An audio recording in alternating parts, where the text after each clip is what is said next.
All right. So, with no further ado, welcome back to the Patriot Podcast. Your presenter, Adam, and your guest today is Frank King. Pleasure to have you on. I'm really grateful to have you. Um, what I'm going to do in the YouTube video is I'll put in the description all the links to the social medias, the Hmm. websites, the YouTubes.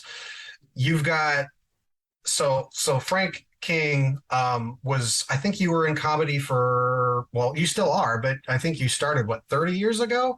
I put it I know you were writing for Jay Leno.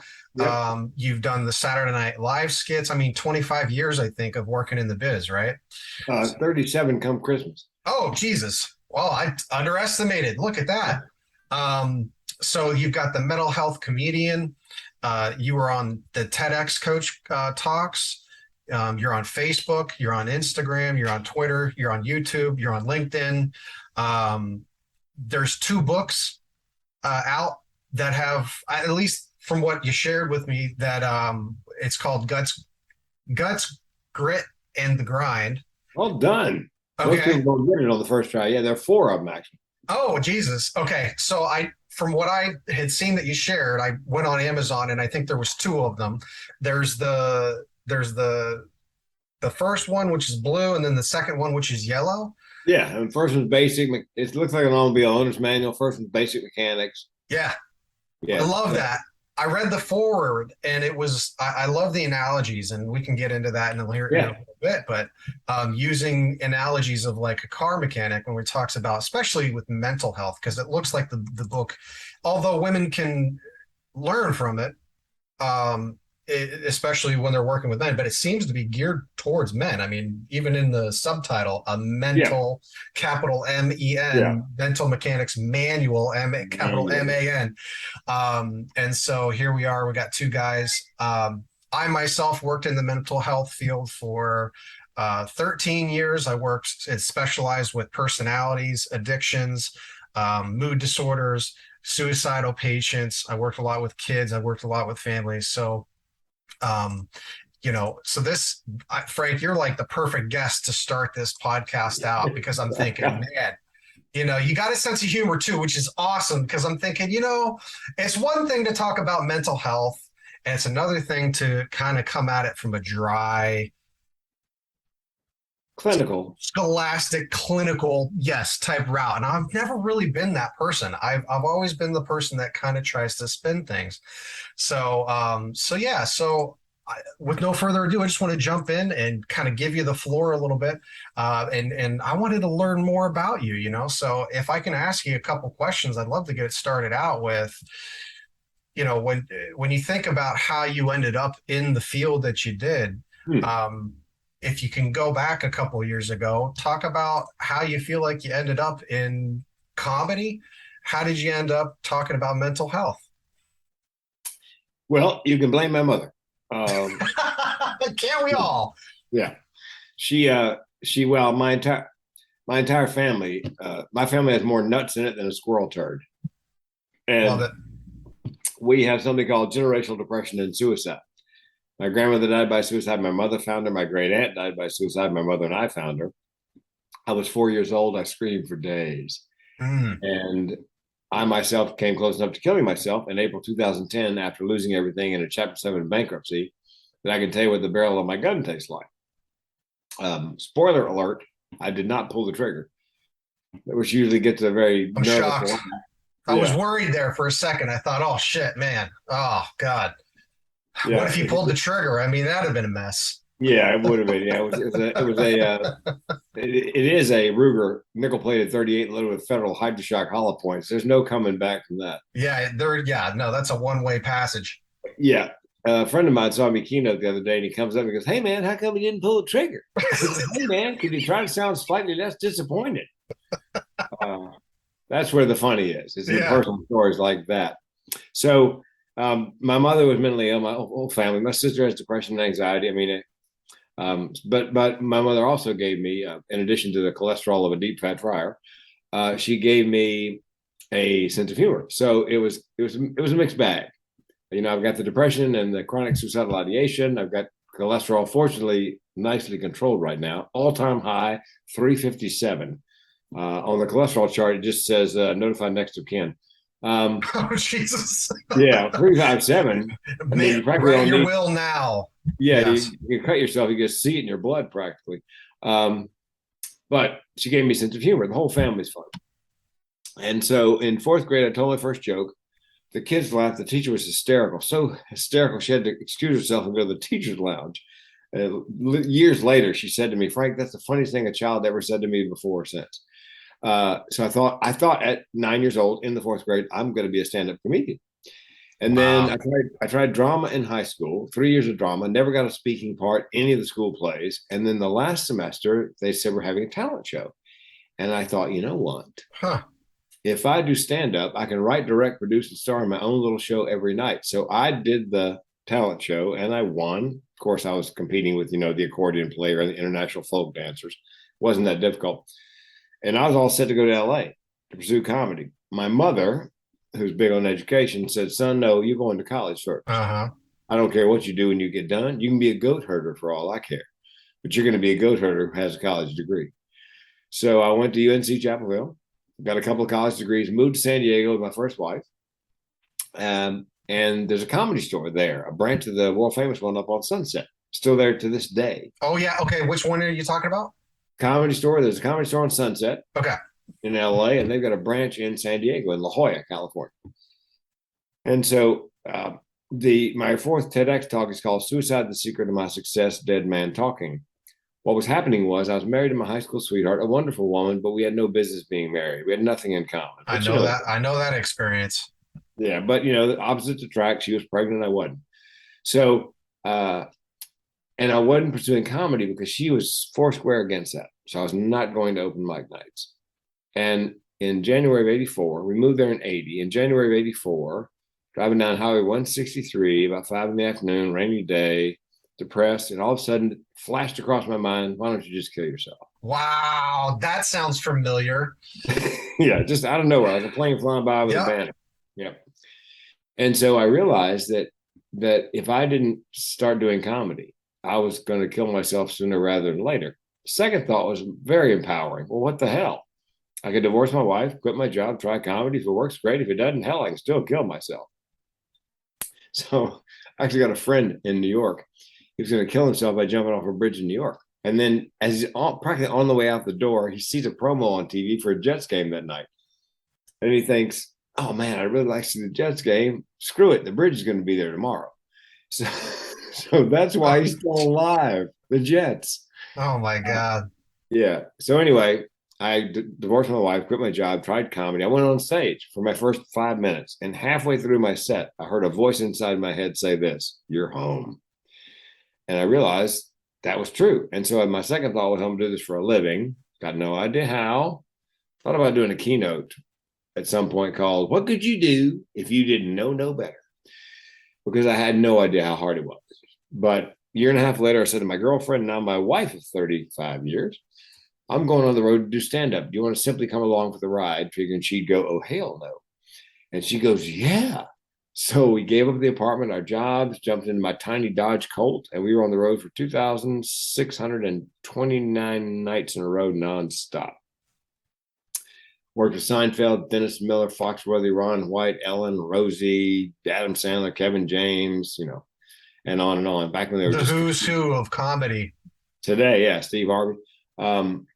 And so after that, did a little radio, and then when radio ended, as radio does, two kinds of people in radio: people who've been fired, people who are going to be fired.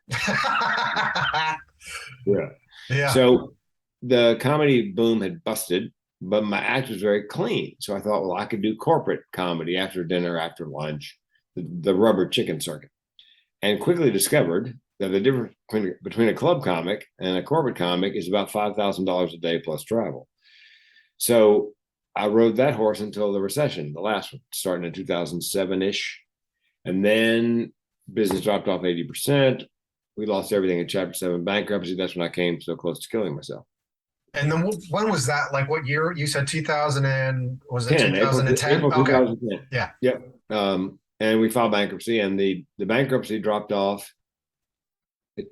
Chapter 7's 10 years. So August of 2010, to August of 2020. And then it dropped off our credit. And we had been rebuilding our credit all along. Yeah. Because that we bought a book. How do you rebuild your credit after, people are scared of credit after bankruptcy, but we realized bad credit is worse. Bad credit is worse than no credit. Yeah. So, but I got up into the 600s on the FICO scores, Yeah. and now it's bumping up against 800 because we were very careful. But anyway, the meeting planners said to me, Frank, we love you. We can't pay you $5,000 just to be funny. You've got to teach our audience something. So I'd always wanted to do that. I always want to make a living and a difference. Had no idea what I had to teach. So I bought a book by Judy Carter, who wrote the Comedy Bible. The book is called The Message of You, Turning Your Life into a Money-Making Speaking Career. And she's a friend of mine. She recommended I read the book. So I said, okay. So I go into the book thinking I got nothing. About halfway through, I thought, oh, my Lord. Given my history, my family history, if I get some training in suicide prevention, I can keynote on that. And so the second hurdle was 25 years as a stand-up. Everybody thinks the only thing I can do is funny. How am I going to convince anybody? So I did my first TED Talk. And at age 52, nobody in my family knew I was living with major depressive disorder and chronic suicidal ideation until I did the TED Talk and came out of the mental health closet on stage in front of the world. And that allowed me to be booked by people. They realized I could do something serious with a lighter tone to make it much more digestible. And what I discovered also is, even though one person dies every 9 minutes in the US of suicide, hardly anybody talks about it unless you bring it up. And then, dear God, almost everybody has a story. Mm-hmm. When I speak, when I was at Fort Irwin, I spoke, and then there were 10 soldiers lined up to speak to me individually. I do general Q&A, and I said, look, if you got a question or story you want to share and you don't want to share it with everybody, I'll just hang out. So I hung out. 10 soldiers lined up. Each one had a different story. And most of the conversations start like this. I've never told anybody this. Yeah. Here comes the train, here it comes. I get that a lot. Yeah. So, I mean, and guys crying, and, it's what I believe is happening is, Brene Brown has a book called On Vulnerability. Oh my God. Yeah. I realized listening to her book, that's my superpower. As a man going on stage and revealing all these issues, which men don't normally do, and telling my story and getting a little choked up, it allows the audience to give voice to their feelings and experiences. I'm giving them permission to do that. And it happens over and over and over and over again. So, and it's very therapeutic for me because, I've improved their lives in some cases, maybe saved a life here or there. So I've been doing that ever since my TED Talk was 2014. I've done 7 of them, roughly one a year. I'm in the second round of another one in somewhere up in the Northeast. So hopefully I'll get that one. My favorite one, the one I got a standing ovation for, was Mental Health and the Orgasm, Treat Your Depression Single-Handedly.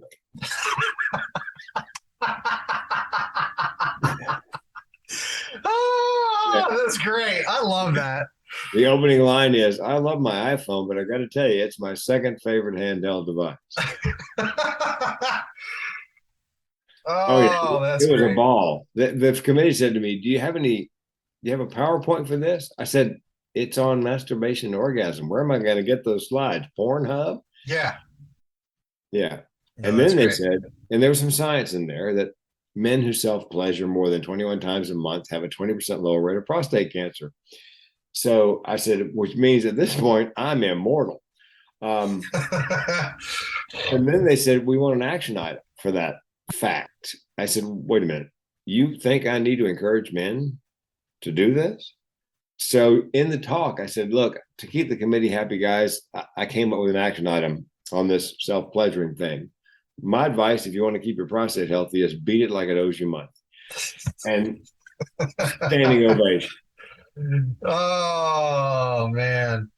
Yeah. So it's each one of my talks is on mental health, one aspect or another. Yeah. So that's I always reveal in my talk my chronic suicidal ideation, which I'm telling you, it's not the DSM-5.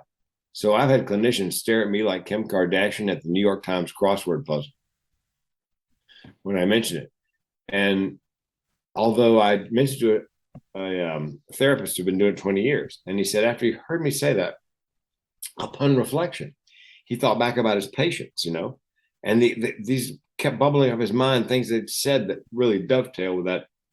What it means is for me and people in my tribe, the option of suicide is always on the menu as a solution for problems large and small. It's a coping mechanism. When I say small, I tell the audience, look, my car broke down a couple of years ago.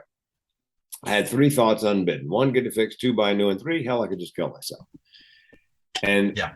the upside of that is every time I've spoken, including at Fort Irwin, there's been at least one person in the audience who has that.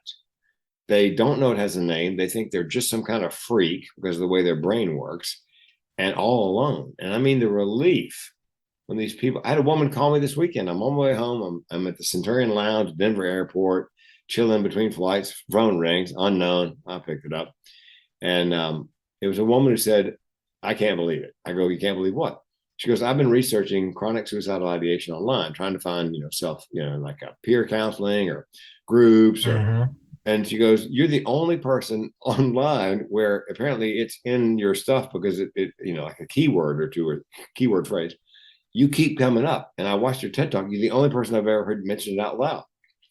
So that's the benefit of, doing the, and mentioning that at my talks, because all of a sudden people realize it's a thing. Yeah.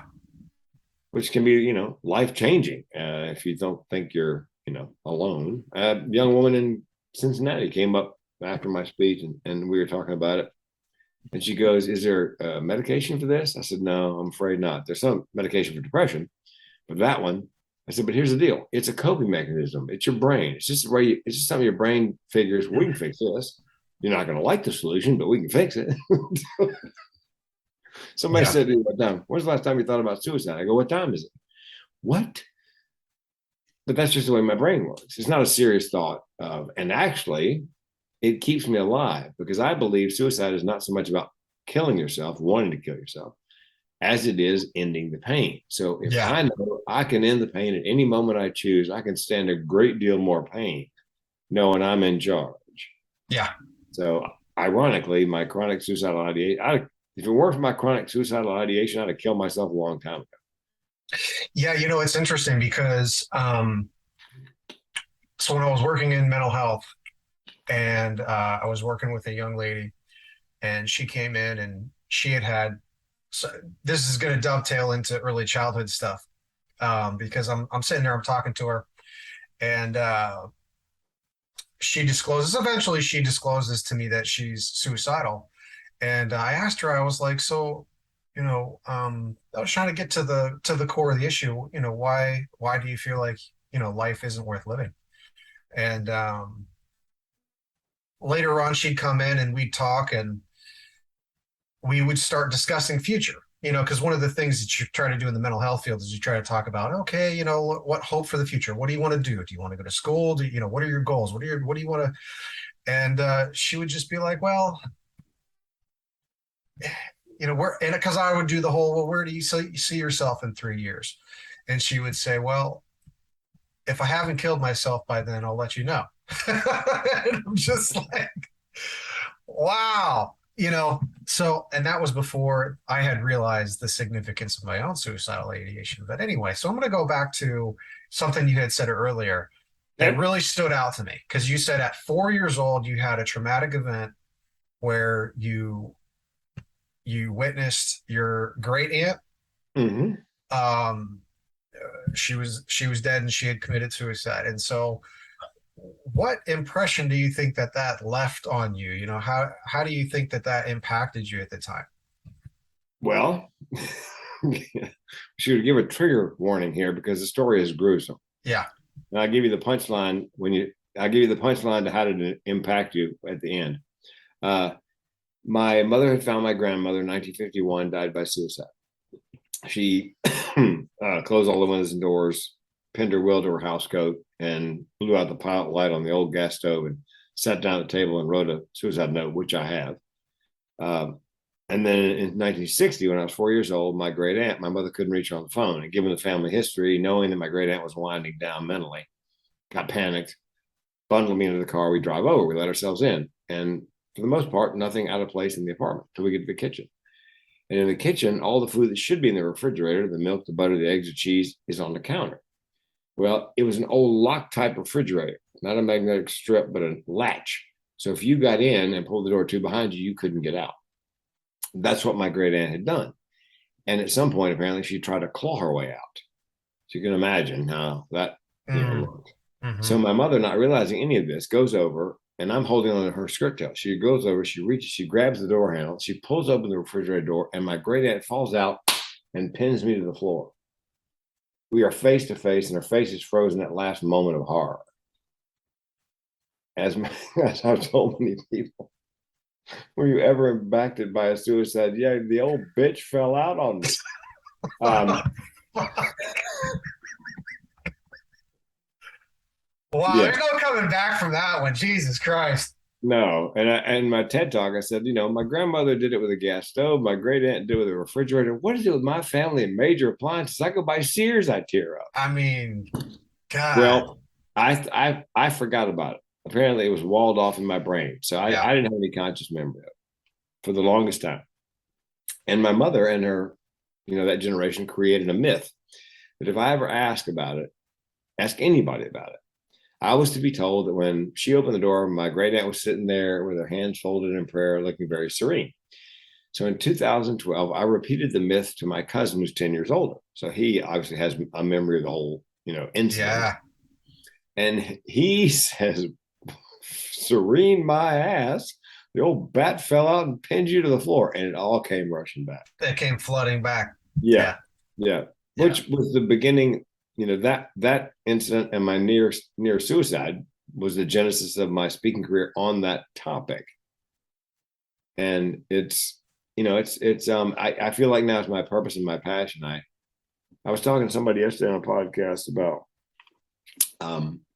taking things bad that happened to you, or bad that, and trying to find the blessing or the silver lining. And I feel like I'm fortunate in that all these things have led me to what I'm doing today. I mean, major depressive disorder is awful, and chronic suicidality, and coming within a 3-pound trigger pull of blowing my brains out, and all that, and being, impacted by a suicide.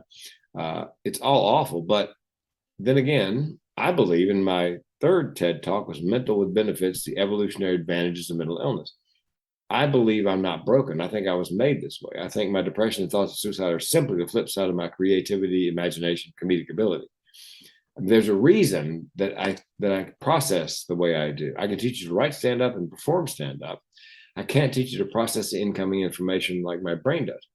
There's a reason if somebody heckles me that I can, without missing a beat, just leave a smoking hole where they were sitting like I had a tow missile. Poof, gone. I'm in a club and they're throwing this young woman out. She's drunk, she's mad. She gets to the door of the club, and I've turned away from her, direct attention away from her. But all of a sudden, she starts turning back toward me. I'm guessing she heard something that sounded like her name because drunks are voice activated. It's like a bot. Yeah. It's so true. She turns back, she screams, F you. Of course, she didn't say F. And I waited a beat, and I looked at her and I said, not even for practice. And that's great. People came up afterwards and go, how did you think that up? Look, I didn't think that. When you heard it, I heard. I have no idea where it came from. It just came screaming out of the back of my head. I have no idea how I do that. But I think it's all part and parcel of the way my brain processes incoming information, especially in a situation like that at lightning speed. I believe the talk starts like this. What if those of us living with mental illness are not living with a genetic mutation, but an amazing evolutionary adaptation? What if it is, as Malcolm Gladwell says of such things, a desirable disadvantage? You would never wish it on anybody, however. And the whole point was to convince children that, okay, you have a mental disability, but guess what? You probably have some mental abilities your peers can't touch. Yeah. And I have yet to meet a parent of a child with a challenge who doesn't also have some sort of extraordinary ability. So I tell the parents, look, treat the mental illness, but wrap your arms around, encourage, energize, celebrate whatever it is they do really well. Yeah. And, So that's the point of that whole talk, was that I have these things that, yeah, it's a bummer, but I feel lucky in a way that you know, I got the mental illness from my mom, but also got a wicked sense of humor, and so it's a living. So so with your mom, you said that you picked up her sense of humor from her. I mean, what would she just kind of make jokes around the house, or I mean, did she just kind of have a quick sense of humor, or and her name was Dixie, right? Yep, my name was Okay. Dixie, and I wish I'd taken that as my stage name because it's got two syllables. Um, the yeah, she had a great sense of humor, dry, very dry. I think that like the depression and thoughts of suicide runs in the family. I think it's in my DNA because my sister's also very funny, very witty. Um, my mother was her brother, my mother's brother, was a single man in Washington, D.C. shortly after World War II. And he was working at the Daily News as a reporter, and he covered presidential campaigns. He was a good catch. And so he started dating a young woman, and she got pregnant. The family thinks she did it on purpose, to catch him. And so, but she would never admit she was pregnant before the wedding. If you ask about her weight gain, she would say this: "It's just a little edema. It's just a little edema."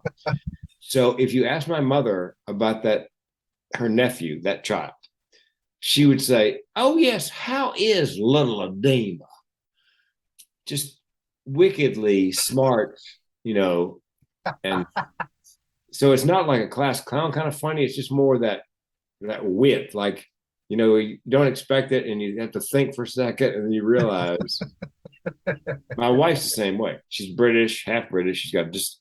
We are talking about an uncle of mine that nobody likes, and he has COPD and emphysema. And one of the cousins said to Wendy, my wife, "Is Uncle Leroy having trouble breathing?" And my wife goes, "Not nearly enough." Yeah, it's that boom. The punchlines, man. The punchlines are just kind of like woven into your fabric. I love it. Yeah, I'm at her family reunion, and they are mean for the most part. There were a couple exceptions, but just mean Ohio hillbilly, and they go after each other. Now, my mom and my sister and I, we would play word games and try to one up one another, all in good fun. These people, I mean, they were leaving marks when they talked to each other. So I'm watching this. I'm watching this dynamic, and one of Wendy's uncles, knocked a teacup off the table, and it broke. And his mother, that was one of her teacups, and it was embarrassing. He apologized to her over and over and over. And I'm watching this. And finally, she says, "You have no idea how long I've had that cut." And I thought, fastball in the strike zone. Oh I boy. said, "Not near as long as you're going to hear about it." All heads turned. See, I wanted them to know that I could see what was going on, and I could bring my A game if they made me. I love it. They all had a lot more respect for me after that. That's great. That's great. So, so you've got this really interesting mix. You got this aunt that you find that you repress that for a while. You got this family kind of heirloom of, well, you Yeah. don't speak about this. But No. then you've got the other side of things where it's like, well, we can make jokes about stuff and Oh wordplay yeah. and so it's and I've been thinking about this analogy because I was looking at the book and I'm thinking, okay, so if you build an engine, if you're a guy especially, and you're building an engine and from an early childhood, you kind of got this default, you got this faulty piece of equipment in there. It's a lot like, so we use the word paradigms in mental health or in self-help and stuff like that. We talk about paradigms, and paradigms are just a cluster of ritualistic behaviors. They're just behaviors that we go to comfort ourselves. And so earlier in the podcast, you were talking about this suicidality component, and I'm wondering how much of that goes back to the early childhood stuff. Because I'm thinking like I wonder how different your life would be if that didn't happen in your life. If that event didn't happen, would would you still have that kind of predisposition, or would it be less inflated? Or do you know what I'm saying? Like I'm just trying to Yeah. think through that. I think it was always there. I think I always had the potential to to kill myself. The suicidality. I think what that from working in mental health, this, I imagine. Yeah. That, and I said to the audience at that point, I told them the story about it, falling, we're face to face. I said, and here's the thing: if you are that close to a suicide, and I don't think anybody could get closer, and you're already hardwired for it. That means the chances of you seriously considering taking your life at a later point in your life go up. So I think I was already predisposed, but it actually increased the chances that I would give it serious consideration. Yeah. Which I did. Fortunately, my life insurance had a 2-year suicide clause, meaning if I killed myself in less than 24 months, it paid nothing. That's why I was going to kill myself. I was going to restore my wife financially. I had $1 million life insurance policy. It's called burdensomeness. Yes. She'd be better off without me. Yeah. Absolutely. I know that feeling. I was worth more dead than alive, literally. Yeah. Yeah. But I called my agent. He said, "You've had the policy 22 months and don't do it." He knew I was calling because he delivered checks after a conversation like that. So I had to wait 2 months to kill myself. But I got chronic suicidal ideation. That's a piece of cake. I can wait 2 months. And I don't remember when the second month lapsed, and I wasn't marking days off the calendar. Right. Fortunately, life got a little better, must have, and I didn't give it any, I didn't think about it till later. Wow, I missed the, pardon the pun, deadline. So, yeah, but if my life insurance had been paid up, I'd have been long gone. We wouldn't be having this conversation. Yeah. Yeah. So before the recording started, I had alluded to some of what brought me into this particular genre of counseling, and now I'm a former counselor, I guess, if you will. But when I was in the Army National Guard, we were deployed. I came back from overseas. There was a childhood full of stuff. I mean, my parents were undercover alcoholics, if you want to call it that. They just, it was kind of like commonplace for my parents to come home drunk from the bars. My dad would come home and, anyway, so long story short, it was like this family secret, right? So when I came back, so it kind of builds in these patterns of behaviors. I don't know if it's specific to men. I don't know if it's only men, but what I've come to find out is that there's kind of this predisposition for guys to cluster things in and not really share. Oh God, that's why 8 out of 10 people who die by suicide in the U.S. these days are men. That's why construction has the highest rate of suicide. It's heavily male. 1,000 people die by construction accident every year. 5,000 die by suicide. You are 5 times more likely to jump off the building than fall. Yeah. Men. It's lethal. I mean, because when men think about suicide, we think about ways of actually accomplishing it. And I'll give an example, not to just be dramatic, but just to give a real life example. In 2000 and would have been 2011, I think it was maybe it was 2012. I can't remember. It's been, but anyway, I had just gotten fired from another job. I had been in between jobs for a long time. Just work a job, get fired or not fit in, had problems. So I'm thinking, well, I have an insurance policy, but if I commit suicide, I know that and they find out that I actually committed suicide, then my family won't get the money. My wife and my kids at the time. So I'm thinking, well, so I was driving down the road one day. It was snowing outside. I had just started a new job, but I'm thinking this is kind of a roadway to hell, because I was following the template for what society, I guess, or what everybody else wanted me to be. So I'm working these, meaningless jobs and driving down the highway. It starts snowing, and I'm thinking, wow, this is a great opportunity for me to kill myself. Like, driving down the road, because if I make it look like it's an accident, and I drive off the side of the highway and slam into a tree, well then. There we go. They get the insurance money. I get my way out of this situation, and we're good to go. And so yeah. So I mean, that's just kind of so when you were going back to the analogy of the engine, I'm thinking there's got to be these check engine lights that we can, as people, but as men specifically, start paying attention to some of these warning signs, because I had delayed a lot of that stuff, especially the early childhood trauma stuff. I mean, because I had plenty of that. What are some check engine lights that you think came on for you uh, if you started paying attention to them a little bit earlier, maybe you could have started taking some preventative measures. Well, I people ask me, were you depressed in high school? I loved high school. I almost stayed an extra year because back then you could do that if you wanted to like take typing and another year of Spanish and whatever. And then I didn't get depressed until I got to Carolina, and my girlfriend went to school at UA, University of Arizona. And so I just thought I was heartsick. I didn't think I was depressed. But I looking back at the symptoms, I bet I was. And I didn't have my first suicidal thought until I was 24 or 5 years old. So there wasn't, it wasn't, but the book is made to look like an automobile owner's manual in hopes guys will actually pick it up. And the two women one woman came up with the idea because she teaches suicide prevention to first responders, mostly men. And she wanted to find a book for one of the guys on men's mental health. Went to Barnes and Noble, brick and mortar, couldn't find it. Went to Amazon, nothing there. So she thought, well, we'll have to write one.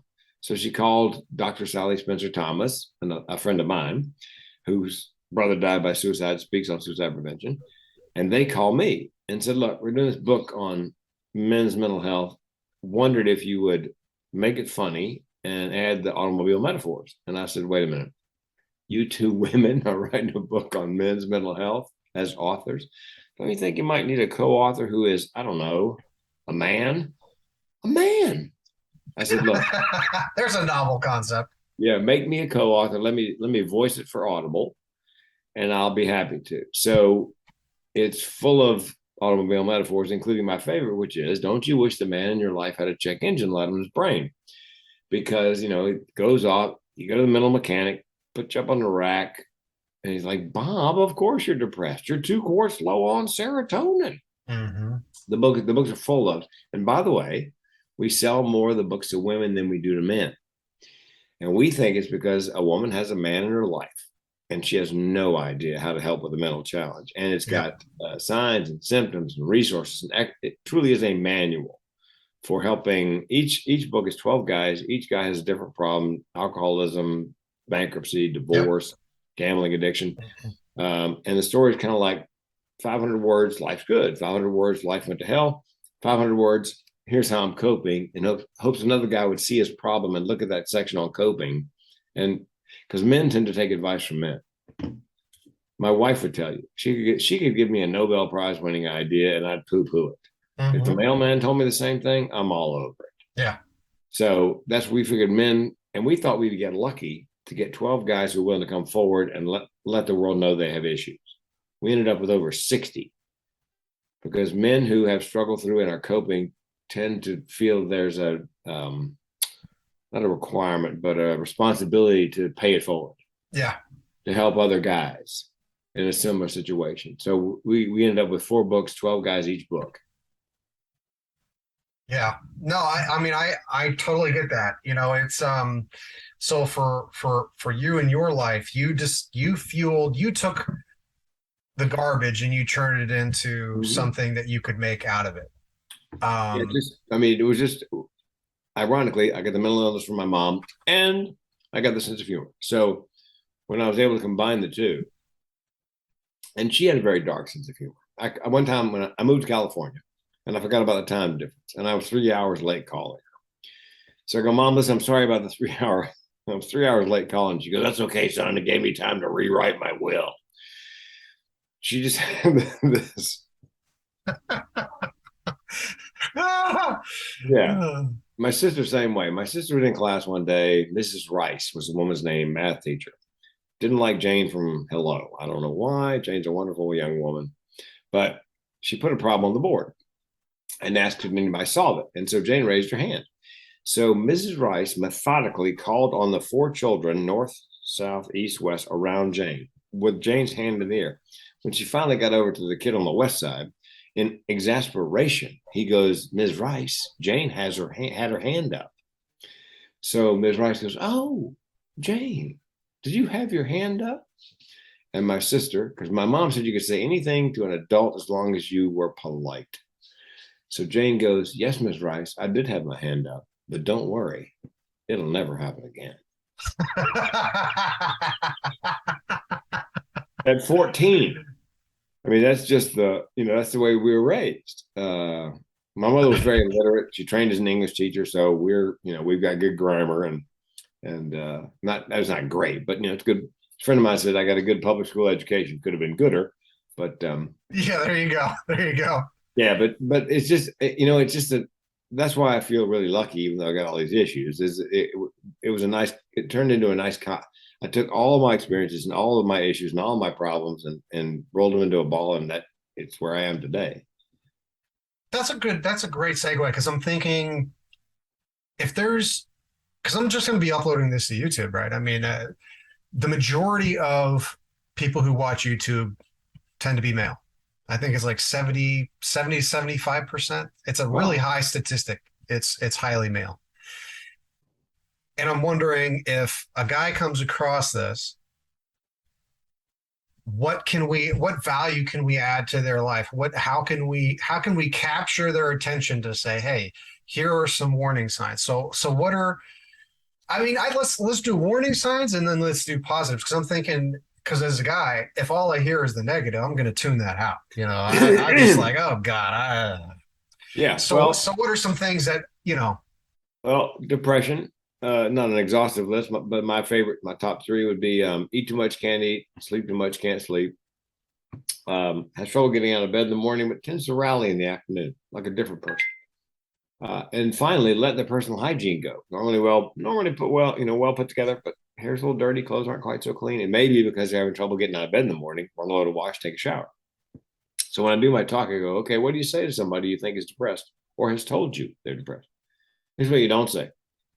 Pull yourself up by your bootstraps. Turn that frown upside down. mm-hmm. My personal favorite, a guy said to me, you need to choose joy. I said, look, unless you're talking about dishwashing liquid, I think I'm out of luck. Yeah.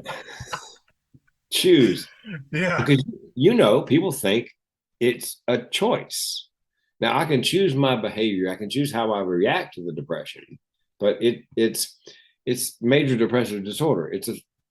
I have a cycle. It's 3 days. I'm lucky. Some people it lasts 3 weeks. And I can feel myself going down the first day, like somebody's turned up the force of gravity. And then the second day is I'm bottom out. Third day I'm coming back. But it's like a wheel with a flat spot. It just comes around and it's not always. I've been most depressed some of the best times in my life. It's just a cycle. So here's what you do say to somebody who either admits they're depressed or you believe they are. I'm here for you and I mean it. I know you're not lazy or crazy or self-absorbed. I know that depression is a mental illness. Good news is time and treatment, things will get better. I'll take the time, help you get the treatment. And you know what comes next. You got to ask them flat out, are you having thoughts of suicide? Yeah. And there's an old urban legend that, you should never mention the word suicide in front of somebody who's depressed because it just push them over the edge. Well, you probably know the reverse is true. Mm-hmm. Mentioning it out loud actually lowers the chance they'll die by suicide. That's right. But what if you think they are? And I say always go with your gut that something's wrong. What signs would you look for? Well, they talk about death and dying. You catch them Googling death and dying or how to kill yourself. It appears as a theme in their artwork, their music, their writing. They're getting their affairs in order, especially if they're giving away prized possessions. They want to make sure they go to the people they want them to go to when they're gone. Gathering the means to die by suicide, buying a firearm, stockpiling medication. By the way, 3 times as many women attempt suicide as men. Men tend to complete because they use a firearm. And finally, and this is counterintuitive and very dangerous, I think. They've been depressed forever and now they're happy for no apparent reason. And you're happy because they're happy. Well, they may be happy because they've chosen time, place, and method, and they know the pain is coming to an end. So let's say they do say they're suicidal. Here's what you don't say. You're looking for attention. You're being melodramatic. Nobody who talks about it ever does it. What you do say is, do you have a plan? If they have a plan, what is your plan?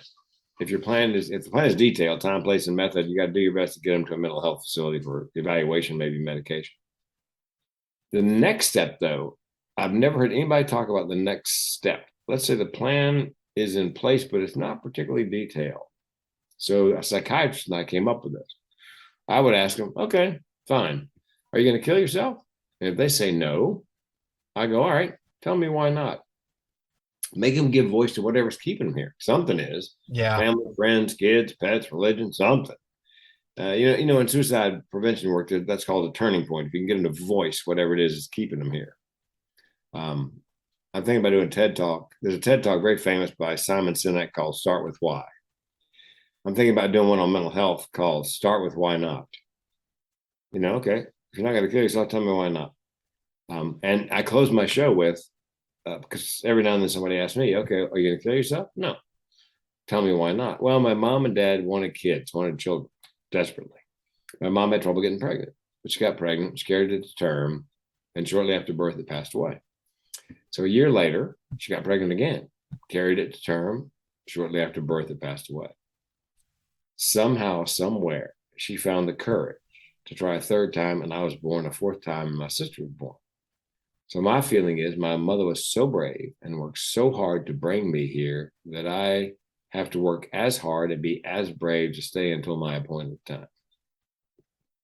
And then I close with a funny story, which is, as somebody with mental illness, I don't know if you've ever experienced this, but when people say, "How you doing?" It's very perfunctory. I'm fine. I'm living with you. Every now and then, especially when I'm really tired, I tell them how I'm doing. So I get in the Uber. Nice young man, our eyes locked in the rearview mirror. He goes, "Hey man, how you doing?" I said, "Depressed and suicidal, dude. How about you?" Pause. Yeah. He says, "What am I supposed to say to that?" I said, "Do you really want to know?" He goes, "Yeah." I said, "You're supposed to ask if I have a plan." So he thinks about it and he goes, "Do you have a plan?" And then it hits him and he turns in his seat and he goes, "Oh dear God, does it involve Uber?" You know what? Listen, there is some truth to this because I did some Uber and Lyft driving when I was living in San Antonio for about 6 months. And I gotta tell you, some of the stories. This is why I said I need to just start doing stand up because I just have a way of observing reality that I see the comedy thread in all of it, and I feel Boy, like, oh my God, you want to talk about material? Drive Uber for a week. That's all you got to do because you get the funniest stories. But no, you're right. Seriously, because I'd get people in the back seat, and I got to the point where I would just hit them with the truth because some people they get in there and they get a little superficial, and I just hit them with the truth. I'm just like, no. But no, you don't want to create that awkward silence as the Uber driver because then, of course, no. you're not going to get a tip.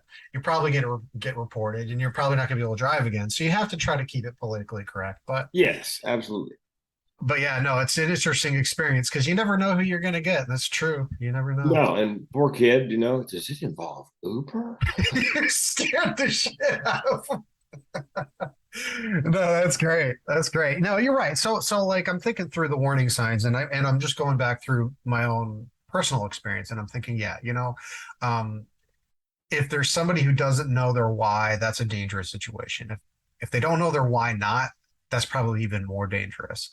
So yeah, those are some pretty good warning signs. Now, if I'm so when I worked in the mental health field, I worked with all sorts of folks, but I'd have to say, folks that I worked with that are in the military, either were or present, firefighters, construction workers, correctionals officers. Corrections officers were one of the worst. I got to be honest.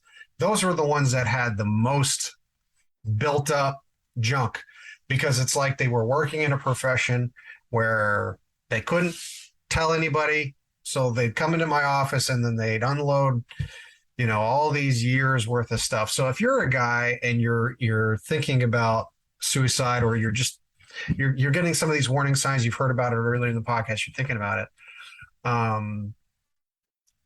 What are some practical steps? Step one, step two, step three, that these folks can do to help their own situation. I mean, because it's for me. I mean, I'm just thinking like, okay, well, I know my resources because I've done it, but Yeah. if I would, first of all, I'd have a self care plan. During the pandemic, I actually came up with a keynote because I realized that my mentally ill friends and I are well positioned to survive the pandemic because we all had self care plans. Because we wake up in an uncertain world every day, whether there's a pandemic or not. So I did Mhm. a keynote called "Social Distancing and Staying Sane." Don't worry so much about your mentally ill friends because we got this. Mhm. Oddly, and it's very simple: diet, exercise, good night sleep, meditation, medication. A very simple plan. And I spent a goodly number of virtual keynotes teaching neurotypical people how to create a self-care plan. If you're struggling and have not been evaluated, I recommend, if you can find somebody, because there's a shortage of clinicians, but get evaluated. Just a simple evaluation. Is your depression the depressive state of bipolar disorder, or is it garden variety depression or major depressive disorder? What is it? And have a physical. I have an acquaintance here in Eugene, Oregon, who was terribly depressed, went and had a physical, and it turns out his body can't metabolize iron properly. So they put him on a time-released iron supplement, and depression disappeared. So I would have a physical as well. Now, if you get evaluated and you get a medication, bear in mind, oftentimes all the doctor knows about the medication is what the drug salesman told him. So I met two women doing a documentary on psychotropic drugs, and they said about a third of them work really well for whoever it is. The middle third works okay. The bottom third, it's awful.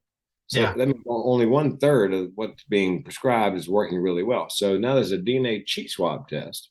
They take your DNA and they try to match it to the psychotropic, the antidepressant or whatever that works best with your metabolism.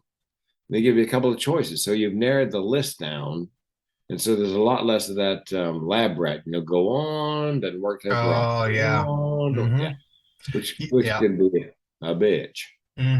And I know from personal experience, that's what I went through, because when I started taking medications, this was back in, oh Lord, 2008 or 2009 when I first tried going to the VA, because I tried opening up and saying, hey, I'm having some stressful thoughts and anxiety, this and that and the other. And they started me out on a medication. It affected my sex drive. I gained a ton of weight. I lost a lot of energy. So I know what it's like being a lab rat, personally, going through the VA's healthcare. But what I will say is, regardless if you're a veteran or not, if you're a firefighter, police officer, I know one of the things that really helped for me, if you're just looking for a stopgap, BetterHelp.com.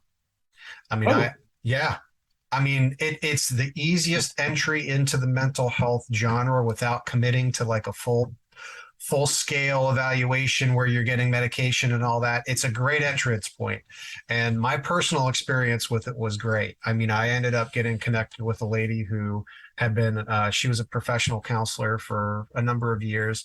Now, the way that the licensing works is if you're in California, you have to work with somebody who's licensed in California. So a lot of folks that are in California will work with an LMFT or because that's a licensed marriage and family therapist, because that's what works in California, but in Texas, it's a licensed professional counselor or a licensed social worker. Either way, what's really easy is you literally just either download the app on your phone, betterhelp.com, or you can go onto your PC or your Mac or your Android or whatever, and you can go and you just type it in betterhelp.com. You sign up. It's a small, and I'm not getting paid. I don't have any sponsors for the podcast yet. So this is not a pitch. I'm not saying this podcast is sponsored by betterhelp.com. Now, listen, if they do want to sponsor us, that would be fantastic. But no, that's not. But anyway, long story short, it's really easy, and I think it's a great entrance point, especially if you've never done any kind of do you have a cat? 9 of them. Nice. That's 9 lives. I love it too. That's great. So it's a great entrance point in my opinion, Frank, because because I'm thinking, if I've never gone into a mental health, then that's kind of scary. And men don't typically like to respond of fear. So they think, what's the easiest way that I can get this over with as quick as possible? That tends to be most guys' response. And as far as the physical goes, I think you're 100% right, because when I was working in the mental health field, one of the first things you had to do is you had to try to screen out, is there any confounding factors? So this person's having depressive feelings. How long have they had them? It's always the question. How long have they been in existence for? And is there anything health-wise that could be potentially contributing to or be linked as the possible reason? Now, I know you had said you have had high cholesterol. I think you've had have you had a couple bypasses? You've had a couple heart surgeries? 2 aortic valve replacements. Oh, holy moly. Jesus. This is part of my self-care plan. Holy shit. I thought you were pulling up Pornhub.com here. No, it's actually you. Yeah, it's bodybuilding, master. Outstanding. But if you look close, you can see the titanium twist ties down my chest Yeah. from the two aortic valve, and I have a double bypass and a heart attack. Uh, and in the woods with the dogs, and I had T-Mobile, so I didn't have cell service. I had to walk out half a mile, drive 2 miles home, having a heart attack. So This podcast is sponsored by T-Mobile. I'm just kidding. I'm just kidding. yeah. So but the physical element, the exercise, Yeah. and when I do a cardiac comedy thing, I go, look, exercise is good for your heart, but and good for your mental health, but not if you hate it. If it's going to stress you out, then exercise is not really for you. Yeah. Just try to reduce the other risk factors somehow or other. So don't get stressed because everybody says you should exercise. Yeah. Yeah. So yeah, and so I'm thinking through that. I'm thinking you're right, man. So the physical point is so true. We tend to, I think, and I'm just trying to dig to the core of these issues for men and mental health. Well, and the forward to the book, the first book, is by a guy named Gwinnett, Dr. Paul Gwinnett. He created something called QPR, Question, Persuade, Refer. It's a suicide prevention curriculum. And he says that he specialized in suicidal men. And most of them were dumped on him by psychologists and psychiatrists who were worried that the men would kill themselves and the families would sue for malpractice. And so he got to where that was his specialty. And he enjoyed working with suicidal men for a couple of reasons. One, if they buy in, they're all in. Yeah. And he said, but the thing about men is they don't wake up one morning, he said, and think, I need to see a psychologist. Somebody's got to put them in a corner, like a spouse, going, look, I love you, but I'm not going to put myself and these children through this. Either see a therapist or we're done. Or a boss. Look, unless you take advantage of the company's mental health benefits, don't come in next Monday. So he said, just have to force them into therapy. But once they're in, if they buy in, they're all in. Yeah. So. And that's another point. That's another interesting point is if you're working and you are for a company and they have an EAP, which is an employee assistance program, they will pay, I believe, is it up to 6 or 8 sessions? I can't remember what it is, but I know off the top of my head, if you're working in the United States, labor laws and the way that the company's policies are now, anytime that somebody gets hired on as a new employee, there's probably a probationary period. But if you've been working even if you're working in construction for a company, as long as you're not the contractor, I don't even know, but at this point. But anyway, long story short, EAP is out there. It's a free resource for you if you're working. I know, like when I was working there, they would have to connect you with somebody outside of the organization. That's just kind of ethically how you have to do it. But there's resources out there. There's resources out there if you're struggling, if you're thinking about life-ending circumstances or you're depressed. I know for me personally, I've gone through that. I've done the work. I've done the therapies. I've taken the pills. I've done the coaching. And now it's like, okay, now I'm ready to pursue life's purposes again and life's passions again. But it's certainly good to still be on alert because like you said, there are cycles that come up in your life to be aware of. Like, hey, I'm starting to notice that I'm not taking care of myself as much, or I don't want to go out. I don't want to do this. I don't want to do that. Well, and when I first, I was actually diagnosed by my 2 co-authors. I've never seen a psychiatrist or a psychologist. I was just describing what I was going through, and they diagnosed major depressive disorder and chronic suicidal ideation. And then a friend of mine who's lived with bipolar disorder his entire life, he attempted suicide at age 4, age 8, age 12, and age 31. He said, Frank, look, you're not a victim of your chemistry and wiring. There's something triggering these cycles. So every time you begin to, start winding down mentally, look back 24 hours and see if you can't find common elements to the last time. And sure enough, I've got a couple of triggers I realized after, in retrospect, looking back, what's the same this time as was the last time? And sure enough, and then the last thing I would say is when you're comfortable, tell people that you know, love, and trust what you're living with. My lovely wife didn't know that I had depression and thoughts of suicide until she's getting ready to push play on YouTube to watch my TEDx. And I said, look, stop. I need to tell you about a half dozen things you don't know about me. You're Yeah. going to learn. So she didn't have to learn it firsthand from the YouTube video. Yeah. Before you open that fridge. Yeah. Oh my I God. had to. I had to. It was It was just there. there. It was. It was a fastball in the strike zone. You had to swing. I know. I understand. Oh yeah. It's no, I love dark. Oh God. I'm on stage at TEDx and I go, look, I went to TED.com to see how other people handle the topic before I did my talk. And I figured there'd be, there's hundreds of thousands of talks on TED.com. I figured there'd be, a number of dozen on suicide. There were only three. And then it hit me, well, duh, if you're really good at suicide, you're not going to be recording a TEDx talk.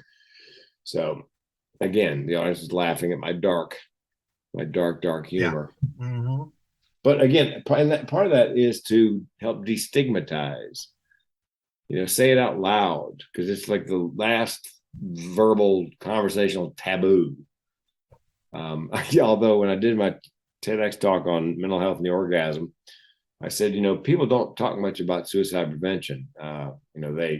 Even though so many people die by suicide, hardly anybody talks about it, unless you bring it up. Now I said, you bring up self-pleasure and orgasm. You got the standing ovation on that one. Yeah. So but yeah, it's one of those things that people just don't like to talk about. Fortunately, my mother's generation didn't talk about it, even though it ran rampant in the family. Alcoholism, the joke I wrote was, my family members failed the first question on the roadside sobriety test, which is, would you please step out of the car? Yeah, so I don't drink. I thought, if I don't start, I'll never have to stop. And comics, working clubs, you get an after shift for free, drinks are cheap. One of my favorite things to do was, people are always sending you shots on stage. So I worked it out with a bartender to whatever shot they order from me, give me something that's non-alcoholic that looks like it. So, if there's, yeah, they watch me knock back 9 shots of whatever, and they're just apple juice. Just give me some apple juice. Yeah, and I'm still going, and they're like, "This is amazing. How does he do this? He should be in a coma. He's a machine. Yeah, wow, he can hold his liquor, and man, that's a whole bottle of Jack." Yeah, the bartender and the waitress loved it because they charge them full price for everything. They charge a liquor price for the apple juice. So, hey, that's a great way to make a good side hustle. Just go up there, crack a couple jokes, get some apple juice, and you walk out with the tab. That's outstanding. Yeah, and keep the cocktail waitress and the bartender happy. So, quick question. I am curious. So, for those who may be interested in comedy, if you're interested in doing stand up, I think there's a book by Judy Carter that you recommended. What's the name of that book? The Comedy Bible. I think it's the New Comedy Bible, actually. It's the second edition, the New Comedy Bible. And it's not so much joke writing as it is taking events in your life and making them fun, finding the funny in your life. So what would you recommend to somebody that, like, so say for, we'll just use me, for example, right? So I'm 38. Is that too old, too young? I mean, does it matter? No. I mean, because I'm just recently divorced and I'm thinking I've got so much comedy that has happened in my life. I think my life is a walking comedy script, to be quite honest with you. Yeah. What do you recommend? I mean, little mom and pop clubs. I mean, what would you do? I would, first of all, I would go to an open mic night twice, and don't go on stage, just go to watch. And I'll guarantee you 75% of the people you're going to see suck out loud. And you'll say to yourself, I'm at least that funny just walking around. Because that's what I did. Building your confidence. Yeah, I did that. I went twice and I thought, Jesus, I'm funnier than that just, on an average day in the parking lot somewhere. That gave me the courage. Yeah. And then I cobbled together my 5 minutes. But my advice to people is, if there's a club in town, like a week-long club or, a full-time club, they generally have a comedy class, 6 weeks. And what they do is I taught a class several times over. The people who came to me were already funny. I just helped them organize that first 5 minutes and get them used to the mic and the lights. And then at the end of the 6 weeks, they have a graduation ceremony, which is a show for friends and family and the general public. So it's a great way. It's one of the very few careers where you can get on stage, do 5 minutes, and make a decision. This is for me, or oh dear God, I'm never going to do this again. And then so I would take the comedy class. I would definitely buy Judy's book because, again, it's not jokes, it's funny things using your own. When I was a kid, I was the only boy in the neighborhood. I didn't play Little League baseball because I didn't know it existed. With all those girls, we played horses. And the problem is with that is when you get to junior high school, you realize there is no equestrian team. So, but that was a joke I wrote based on Judy just had to do a brain dump of your experiences and then work your way through the good news, I guess, for me was I was the only guy in the neighborhood with 11 girls. So when, time to play doctor, I'm chief medical officer. But the bad news was always a long line. So it wasn't so much playing doctor as playing HMO. That's Judy. All that came from those experiences I wrote down. And then Judy says, here's how you find the funny. So I would, if you can find a club with the comedy class, I'd take it and do the graduation ceremony. I would definitely attend open mic night twice and see just how bad the people are. It's kind of like the go to the karaoke club. I went one time and I'm like, oh my God, I don't know if you almost have to be drunk to enjoy the singing that happens at the open mic karaoke. It's like, oh my goodness. Yeah. I don't sing well. I don't sing bad. I can carry a tune, but karaoke terrifies me. And bear in mind, I opened up for Randy Travis one weekend in Michigan at an amphitheater in front of 5,000 people each night, never broke a sweat. But to sing or the bodybuilding, to get up on stage in a pair of pink shiny panties in front of 300 people and do a minute routine, I was just mortified. Because you can't say anything. You just have to go flex. I mean, who really came up with the idea that you have to wear like I don't know. Well, I walk around the gym and my constellation is there's guys there who are bigger, much bigger. Girls there who are much bigger. But the big guys, chemically assisted females, will say that. Yeah, got an Adam's apple the size of a golden delicious. But the guys, the big guys are very muscular and so forth, even without the juice. But I was there the other day thinking to myself, yeah, they're big, they're muscular, but do they have the balls to stand up in front of an audience and in panties and do a double bicep front and back and a side chest? I mean, I think that takes an extra special level of bravery. Yeah. Or foolhardiness. I'm not sure which. Yeah. But well, no, I appreciate the advice. I mean, because I'm just thinking it through, right? I mean, because at this point, it's like I've kind of gotten over everything else in my life. Because here we are sitting here talking about mental health. You got two guys who have been divorced. You got two guys who have been through some pretty significant mental health as well as physical health issues. Yeah. And it's like, I know I need to give back. I know I want to give back. The podcast is definitely one way, but it's not the only way. I want to be able to reach certain populations. I want to be able to help in a certain target niche. But I think I've got a lot to offer. So I appreciate that, because it's like, you know what, at this point, what do I have to lose? Might as well give it a shot, see how it goes. I mean, I live in the middle of Farm-Tucky in Southern Illinois right now. I do eventually want to head back up to Northeast and head around the Philadelphia area. So yeah. I know there's quite a few comedy clubs in Philadelphia. Yes, so I'll a couple of full-time clubs actually where they do teach comedy classes. And and what I would, if at your age of 38, comedy's great. I would do the clubs just to, for the stage time and get your chops. But given your mental health clinical background and your lived experience living with those illnesses, I would consider speaking on the topic and, including humor. Yeah. Perhaps suicide prevention and including the humor. It's people ask me, does it keep you from getting booked that you're a comedian? No, they want the lived experience. They want the learning outcomes. And the fact I can leaven it with a little well-placed, organic, personal humor, that pushes me over the top. So I would and as I mentioned, a comic nowadays makes, I don't know, if you're a headliner, you're probably making 150 a night, 250 a night if you're lucky, 1,500 a week.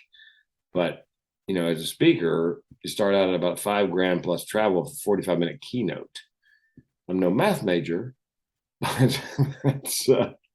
that, Well, I think I think they call that idea sex is when you match two ideas because it sounds like that's what you did. You had a lot of idea sex. You yeah. took your paradigms from early childhood, you mixed in some humor from this and that, and then you mixed it all together, and then you ended up taking your life experience as a comedian, stand up, and then you mix that with the mental health side of things, and all of a sudden it was like, no, here you got a full-fledged continuing on career it's like recession proof. I mean, because when you're talking about mental health awareness, I mean, my goodness, you talk about was it the last 3 years, most folks have been stuck indoors. So yeah, I mean, I think it's Well, a great idea for me to continue to throw some ideas out there and just see, hey, does this stick? Because I really think, um, having some experience working in the mental health field, and then you combine that with just a really interesting way of observing the world. I feel like, and I think it was Dave Chappelle says this, the comedian. No, I think it was Robin Williams, but it was Dave Chappelle quoting this when he said that a comedian can use every tool in the book because all they have to do is speak the truth. You speak yeah, your truth. yes. Although nowadays in comedy clubs, you get when I was doing it, when I came up back in the day, somebody didn't like the show. They just went back to the box office, got their money back. Nowadays, they take umbrage. They get their toes stepped on, and their feelings hurt, and they're liable to come up on stage and break your leg. So, Oh yeah, the Will Smith and what Chris was that? Rock. Chris Rock, Will Smith thing. I'm like, oh my goodness, yeah, that's true. Yeah, I mean, it's when I was coming up, nobody got canceled. Nobody knew what cancel culture was. I mean, if you got comics job, I believe, is to push the envelope. Now they just fired a guy off Carnival because the comedian he's a white guy and he used the N word on Carnival at the adult show. Okay. So there still is a line I think you can't cross. That's probably the only line I believe you can't cross is that one. Because he got fired immediately. Even though on Carnival, the adult show begins like this. The MC always says, if you're easily offended, get the fuck out now. So they should know. But I mean, that word carries so much baggage that I think, a black guy absolutely could use it. I mean, in comedy, you can always make fun of a group to which you belong. So, but his cruise career is done. He's toast. I bet they helicoptered him off the ship. They don't want him anywhere around for Yeah, guys. Yeah. there's no doubt about it. So what are your plans? What do you got coming up in the next few months? I mean, are you booked? What do you have coming up for your career so we I'll can be boost in it? Louisville. Wednesday I fly in. Thursday morning I perform at a National Electrical Contractors Association. Mental health, just a mental health keynote, 45 minutes, and then fly home. Then after that, I work on cruise ships doing comedy. I've got a cruise starting October 15th for a week. Are Silly you guy. able to say which cruise? Oh yeah. Well, no, I shouldn't. You're not? Okay. All right. Yeah, only because I got in trouble years ago when I flew back from Cambodia at the beginning of the pandemic and was banned essentially from every cruise line on the planet except for this one, and they don't know who I am. So yeah, so a friend of mine called me who's now the talent coordinator, and I said, Gene, you really want to hire me? You know who you called, right? And he goes, yeah, Frank, I know who I called, but they have no idea who you are, and we're not going to tell them. I flew myself back to the States after the cruise was done, and I made the mistake of speaking to the press. And so every article about me says comedian jumps quarantine. Did he drag the virus back to the U.S.? So I mean, the poop storm that followed. Oh Jesus. Yeah, I had changed my home phone number. I got death threats. The germaphobe set in. Yeah, I mean, guy called me up and goes, "You came back to this county to kill everybody." I said, "No, I've got a list, and you just made the VIP section." you go. There it is. I love it. That's what I'm talking about. There's the punchline right there. Yeah, Love another it. guy called and said, "We're going to make sure you never work a comedy club again." I go, "Can I get that in writing?" You promise? Yeah, I have no interest in working at a comedy club. Although, just so your listeners know, I just did my episode of the Dry Bar Comedy, which is a YouTube comedy, super clean, filmed in Provo in a literally dry bar. They serve Diet Coke and popcorn, and so it's They even have those? dry bar Yeah. in Utah. Okay. All right. Yeah, there's Comedy Club Clean, Corporate Clean, and Provo, Utah Clean comedy. So, I mean, it takes a special breed to be able to do 25 minutes, no innuendo, no double entendre, nothing. I mean, it has to be so clean it squeaks. Wow. And I filmed it in April, and it's up on YouTube now under Dry Bar Comedy. Just look up my name. Okay. That's interesting. I mean, I give all the credit to you because I don't know if I could do that anymore these days. It's what I find is that the older that I get, the less clean I want to be when it comes to just talking. Well, clean jokes take time. Dirty jokes just pop into my head. Mean jokes just pop in. I'll leave you with this. I'm on Carnival back before I got fired. And up early in the morning, I'm walking the pool deck, the Lido pool deck toward the buffet. And there's a kid coming toward me with a tray, back when they had trays, like lunch trays on the ship. And he's got breakfast just piled up. And I can see from where I'm walking toward him, he's got one set of silverware. So I know it's all for him. And bless his heart, he's wearing a sweatshirt that says WWJD. Well, I haven't had any coffee. My brain's barely started working. And the punchline popped into my head.